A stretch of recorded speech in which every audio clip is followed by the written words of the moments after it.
सबसे पहले मैं आपसे पाशा साहब ये जानना चाहूँगा कि आप ये नहीं समझते कि आज तहरीक इंसाफ जो है वो आइन की लंबरदार बनी हुई है, लेकिन एक साल पहले यही तहरीक इंसाफ जो है वो सुप्रीम कोर्ट के बारे में वही कुछ कह रही थी जो आज PDM की हुकूमत के वुज़रा कह रहे हैं। दोनों में कोई फ़र्क नहीं है और दोनों ही रिस्पॉन्सिबल हैं इस मौजूदा सियासी बहरान के। बिल्कुल, आप देखें कि फ़िक्रे तो दूर की बात, अल्फाज भी वही हैं जो आज हुकूमती इत्तेहाद जो अल्फाज अदा कर रहा है। असम्बली की तकारीर आपने सुनी, आलमोस्ट 19-20 के फ़र्ज से वही बातें हैं जो इमरान खान साहब ने की, जो फवाद चौधरी साहब ने की, जो शीरी मज़ारी साहबा कह रही हैं।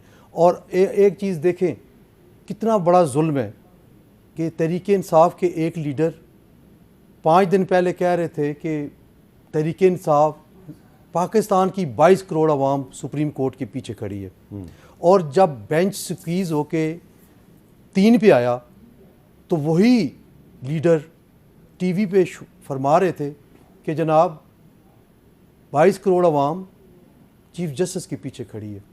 वही लीडर, ये चीज़, ये डिफरेंस आप ख़ुद देख लें। इट मीन्स कि जो जजेस रिक्यूज़ कर गए या जिनको निकाल दिया गया, 22 करोड़ आवाम उनके पीछे नहीं है। आप क्यों जजेस को डिफ्रेंशिएट कर रहे हैं? और यही मामला, यही तफरीक सुप्रीम कोर्ट के अंदर आज इतनी शिद्दत से महसूस की जा रही है, शायद इससे पहले हमने कभी नहीं देखी जी।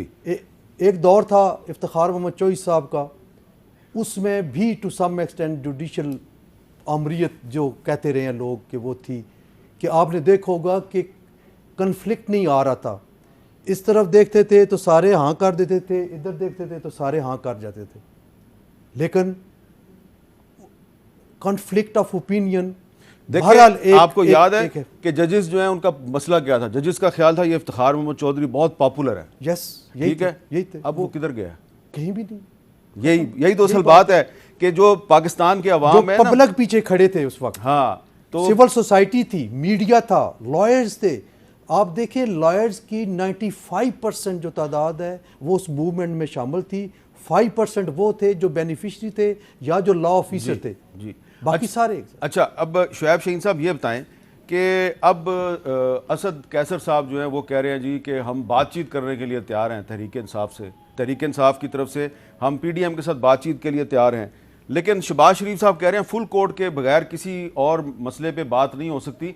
अब अगर फुल कोर्ट बन जाए तो फुल कोर्ट मसला हल कर देगा? किस चीज़ पे बनेगी? रिव्यू तो ये कर नहीं रहे। देखिए ना, कोर्ट ने पहला फैसला दे दिया जिसको ये वहाँ पर क्रिएट करने की कोशिश की। जब रिकॉन्स्टिट्यूशन ऑफ बेंच हो जाया करता है, 5 मेंबर बेंच था, 3 ने एक फ़ैसला दे दिया, 2 ने एक दे दिया, जिसको अभी दोबारा क्लैरिफाई कर दिया। अब तो मुतफ़िक़ा फ़ैसला है 3 बेंच का।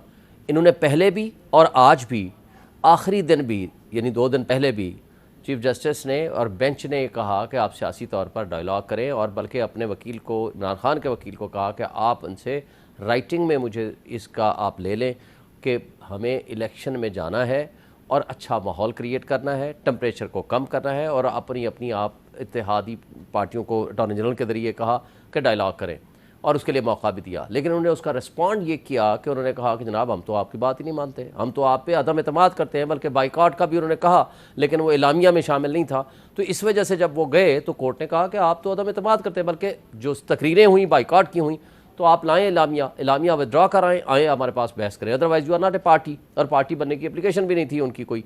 लेकिन अटॉर्नी जनरल से पूछा कि आप बाइकआउट वालों में शामिल हैं या आप बहस करते हैं? उन्होंने कहा जी मैं बहस भी करूँगा, अटॉर्नी जनरल भी, और हुकूमतें कभी बाइकआउट नहीं किया करती। मैं हुकूमत का नुमाइंदा हूँ, मैं फेडरेशन ऑफ पाकिस्तान का नुमाइंदा हूँ।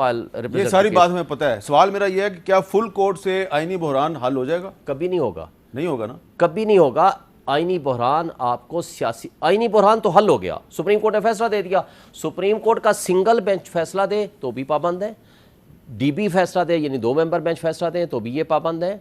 ये फुल कोर्ट, आप तो आईनी बात कर रहे हैं, ये फुल बेंच, अगर ये फुल बेंच कहलाता है। लेकिन ये बताया ना, यहाँ पे सवाल पैदा होता है कि एक 2017 में काजी फायद ईसा ने भी तो एक फैसला दिया था फैजाबाद धरना केस में, तो उसको अगर मजाक बनाया, उसको इमरान खान की हुकूमत ने और जनरल बाजवा ने और जनरल फैज़ ने कबूल नहीं किया, तो आज फिर उसी के रास्ते पर चल रहे हैं ना। यही तो मैं कह रहा हूँ कि इमरान खान साहब ने भी उस फैसले को कबूल नहीं किया था और आज शहबाज शरीफ भी उस फैसले को कबूल नहीं कर रहे। अगर आपके पास स्टेटमेंट हो ना, ये पहले पाशा साहब ने बात की, इमरान खान ने कहा मेरी रिजर्वेशंस हैं, लेकिन सुप्रीम कोर्ट का ये जो 5 रुकनी बेंच का फैसला है मैं उसको तस्लीम करता हूँ, ये अल्फाज कहे।